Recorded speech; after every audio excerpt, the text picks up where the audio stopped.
Amigos do Futebol Globo no rádio, meus amigos do canal Na Cara do Gol. Olha, o Flamengo venceu por 2-0 duas vezes. Isso, em números, torna a conquista absolutamente incontestável. O jogo em si, a gente vai falar um pouquinho daqui a pouco, foi um pouquinho diferente do que o Flamengo fez no primeiro jogo. Na primeira partida, o Flamengo mandou no jogo o tempo inteiro. Neste segundo jogo, o Flamengo fez um gol logo no começo e depois administrou o resultado. Conseguiu se defender bem e o Vasco, no máximo, acertou uma bola na trave e teve uma grande chance com o seu centroavante, Maxi Lopes, que entrou no segundo tempo. Mas a campanha do Flamengo é irretocável. Tá certo que não foi campeão do primeiro turno, não chegou sequer à decisão do primeiro turno, mas ganhou o segundo turno e foi para a decisão contra o Vasco, fazendo duas vitórias de 2-0.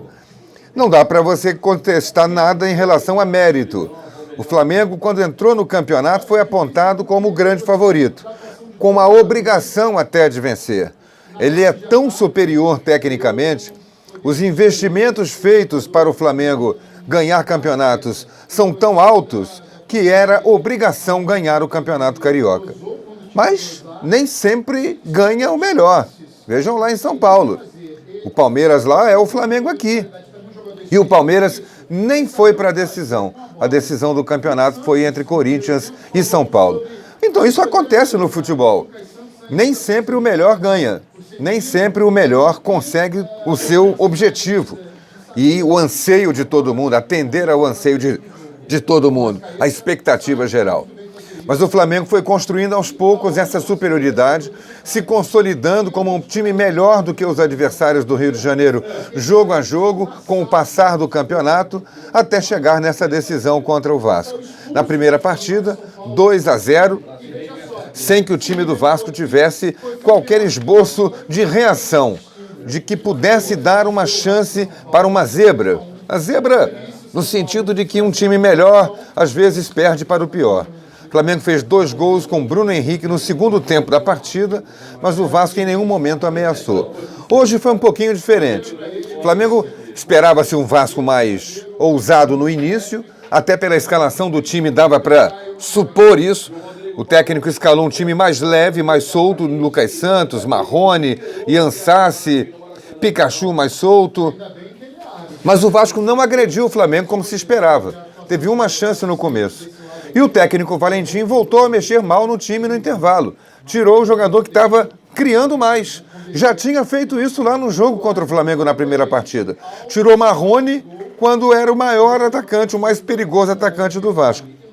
Hoje, o Lucas Santos era um jogador que mais criava, que mais tentava criar, deixou o Lucas Mineiro uma vez na cara do gol, o Lucas Mineiro perdeu, criou outras jogadas de velocidade, perdeu uma bola no meio, mas teve fôlego para recompor e lutar pelo desarme. Então é isso que se espera de um jovem que tem talento, mas que também se entrega ao jogo, também se aplica na partida.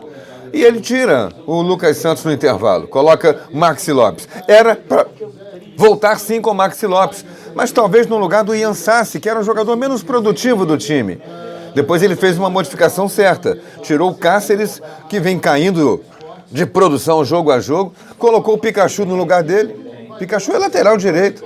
O Vasco tem um dos melhores laterais direitos do Brasil e insiste em jogá-lo como um meio de campo onde ele é mais um. E não tem um outro grande lateral, porque o Cáceres deixa a desejar. O Vasco cresceu de produção, aliás, tinha crescido a partir dos 30 minutos do primeiro tempo, quando começou a ameaçar o gol do Flamengo. Chegou a mandar uma bola perigosa com o Marrone, Marrone preparou e o Danilo chutou mal. E depois, ainda no finalzinho do primeiro tempo, uma bola em que o Danilo bateu e desviou na barreira, era uma falta na entrada da área. Veio o segundo tempo com o Maxi Lopes já no time e o Vasco passou a pressionar. Pikachu fez uma batida cruzada, Maxi Lopes deu uma letra na bola e ia fazendo um belíssimo gol, mas foi em cima do Diego Alves e aí começou a aparecer o grande goleiro que o Flamengo tem. Aos 11 minutos, o Flamengo contra-atacou numa jogada do Diego, que abriu no Arrascaeta, ele bateu cruzado e o Gabigol se jogou na bola, mas não alcançou. Gabigol, que além de jogar bem, de movimentação, o tempo inteiro provocou, desestabilizou o time do Vasco. Desestabilizou primeiro o Leandro Castan, depois o Erley, depois o Raul. Os três levaram cartão amarelo por reclamação, por hostilidade com o Gabigol. Ele provocava e depois não entrava em briga, em confronto nenhum. Se escondia assim, tipo, não tô querendo briga. E os adversários vinham para cima dele. Foi assim que ele arrumou 3 cartões amarelos para o Vasco. O do Erley, inclusive, acabou gerando a expulsão dele depois, porque ele faz uma falta e acaba levando o segundo amarelo e é expulso de campo. Mas o primeiro foi aceitando uma provocação do Gabigol. E o Gabigol estava querendo fazer o dele, e fez. Uma bola lançada, ele dribla o goleiro e mete para dentro do gol. Aparece o VAR, dava muita impressão de impedimento, porque aquela coisa, no momento do lançamento, a diferença é de um braço, um peito, metade do corpo.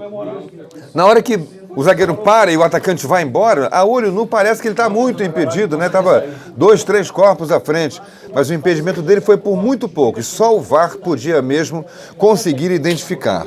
Parou e o VAR, o Bruno Arleu de Araújo, avisou o árbitro e anulou o gol corretamente, o gol do Gabigol aos 14 minutos. Porque esse segundo tempo foi assim, o Vasco buscando o gol de empate e o Flamengo administrando a vantagem que, nessa altura do campeonato, já era de 3 gols. Os 2 do primeiro jogo e o gol marcado no primeiro tempo deste segundo jogo pelo William Arão, que, aliás, fez uma grande partida. Defensivamente, bolas altas, bolas aéreas ofensivas, fez o gol de cabeça. Agora, o primeiro gol do Vasco, do Flamengo, foi um gol que nasceu de um lance irregular. Há um lançamento para o Gabigol em impedimento. O bandeirinha Luiz Cláudio Regazzoni não marca o impedimento. Ele puxa a bola lá para o lado do campo, espera o time chegar e sofre uma entrada dura do Raul.